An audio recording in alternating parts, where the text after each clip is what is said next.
So the plan is we're gonna go to somewhere called Clayton Vale and do some a conservation class. Essentially, I have just woken up. Bear with me, but yeah, it should be very fun. Oh fuck, it's hot. Whew. I need to leave in about half an hour or so, like 25 minutes. So I'm gonna pack myself some lunch. Because it recommends to bring lunch with you. And then, yeah, we'll set off. Fun.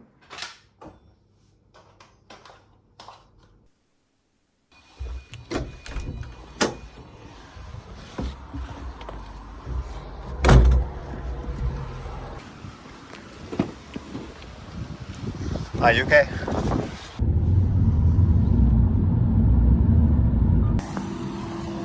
Alright, so we're a bit late.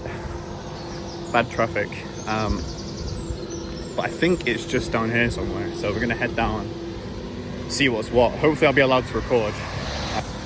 We can get started.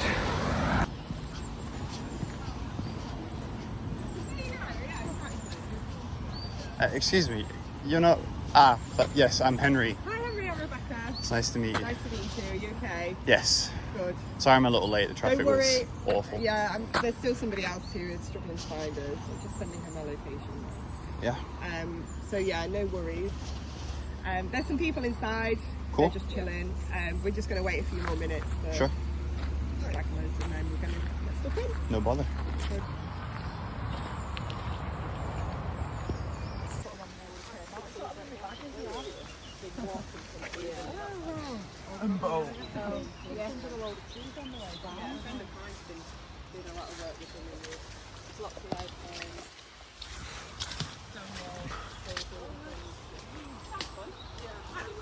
Loitering on it if we can. Whizzing down there. Himalayan balsam is this plant here. Ideal. Bees love the flowers. We were just talking in the van. If you're a beekeeper, you might think that's a good thing, but it means that they will go to these flowers to get the nectar, preferentially over those flowers. So a massive job we do over the summer in conservation is balsam bashing, removing.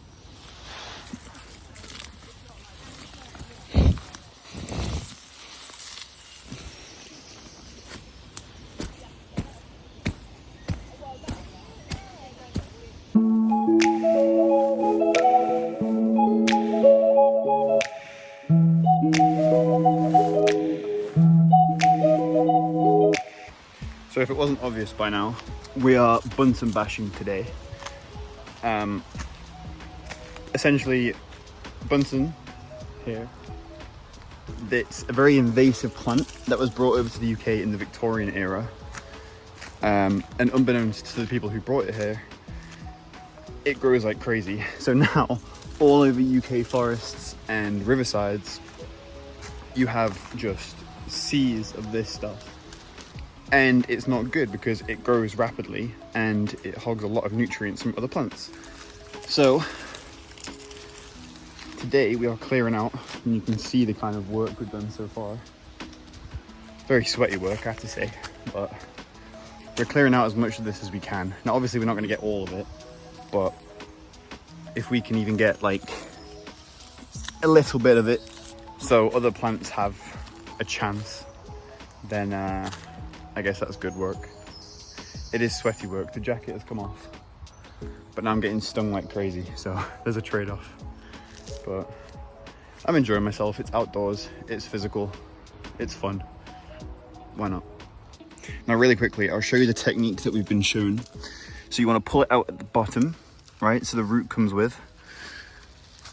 Put it down like this, and then stomp at the bottom and kind of cut off the root, you know? You really want to make sure it's nice and crushed, and then that is fully dead and it's not gonna reroot itself or start regrowing. So I guess I'm just gonna carry on with this for a little while, and yeah, I'll show you the progress at the end.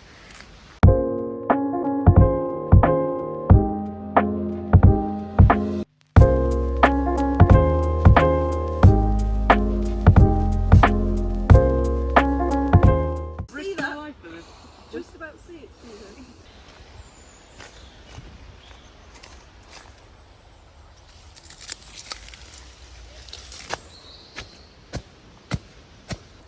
Turns out I was pronouncing it wrong.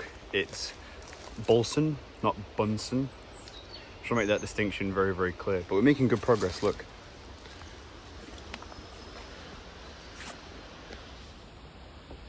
All that area over there is done. So, yeah, we've got a bit left to get on with. But, yeah, I've been stung by nettles so many times, all over my legs. But it's fine, this is the price we pay. How is your technique going?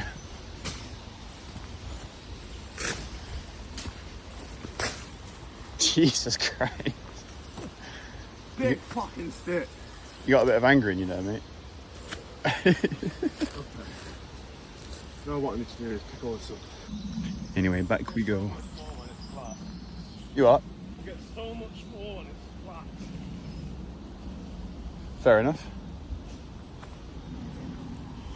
You see the excavation site. We'll go back to do some work now. That guy's got a interesting tactic of just grabbing like a massive stick and just smashing it all to pieces. But then he's got to go back and pick it all by hand up anyway, because you've got to get it at the roots. But yeah, we're doing good work. There's just so much of it. There's like millions of this stuff. Like even down there and just everywhere around me here. There's still so much that like we have to try and get, you know. So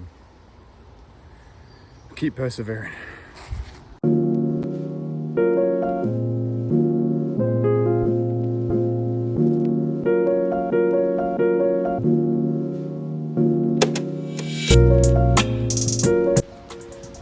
What we were being told.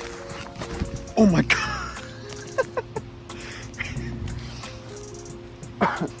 That is lethal stuff, by the way. But what we were being told is that each of these, come the kind of springtime, they have up to 700 seeds in them. I don't know how they know that, by the way. Like what, did someone just count them all? I don't know, but they have about 700 seeds in them where like if you touch them, they burst in like an area around the plant, and that's how they grow so fast. But by taking it out, like in like big areas like this, big concentrated areas, we're minimizing like the amount of space that the seeds can like jump to. If that makes any sense at all. Like some of the spaces in the middle that we've cleared out, the seeds won't be able to jump there. So it's like, yes, some of this will grow back, but over time, over like a few years, it's going to start making a real difference. So you'd have to come back here in a year's time and do this again, or like a few months time and do it again. And also like seed beds can last up to 3 years. So yeah, if you really want to make a lasting impact here, you've got to keep coming back like year after year, if that makes any sense. I feel like I've explained that horribly, but riverbanks are a lot harder to deal with because the seeds that burst, a lot of them go into the water and then they get carried by the water before latching onto somewhere on the riverbank, meaning that they're basically impossible to stop when you're like dead close to the water. But thankfully none of that's here. We're just doing forest work. I'm gonna take that with me, don't worry. There's like a little bottle there.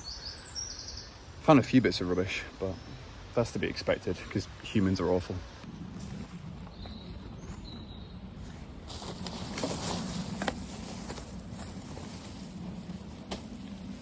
Look what I've got.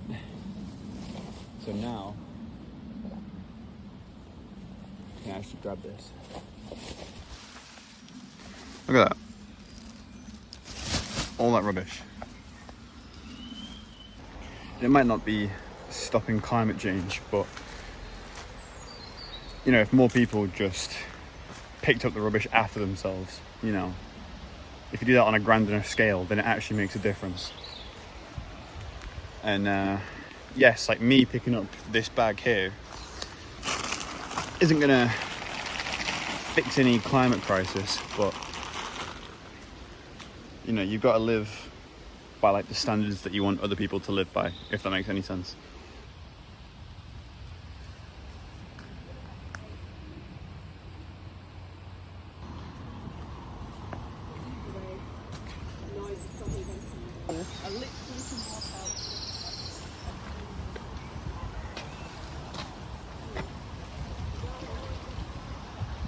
Right, so I believe we're going to another site now.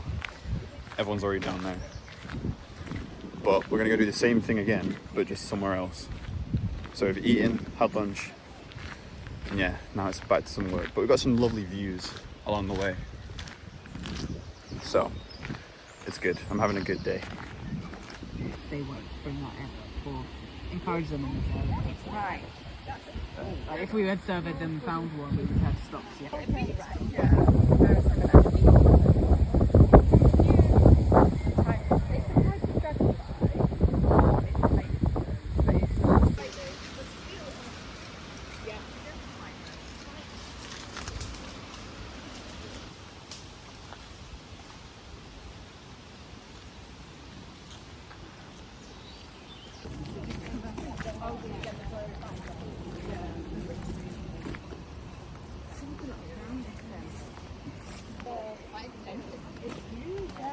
Stay dry.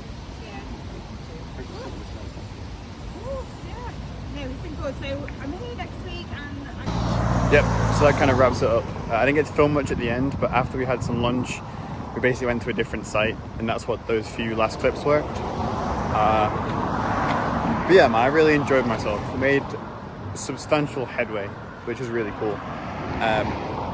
Like, the company, I guess, that I'm doing this with is called TVC, or TCV rather. And they're great, you know. There's like other like green space classes that they're going to do that are a bit more informative. This was more of like a labor session, I guess. But they're going to do other ones where they actually teach you how to map certain things and different skills and such. So I'm definitely going to be coming back. So that's quite exciting. But yeah, it was a lot of fun. It was a lot of fun. Just waiting for the taxi now, so yeah, I would say goodbye. But it was a good day. It was a good day.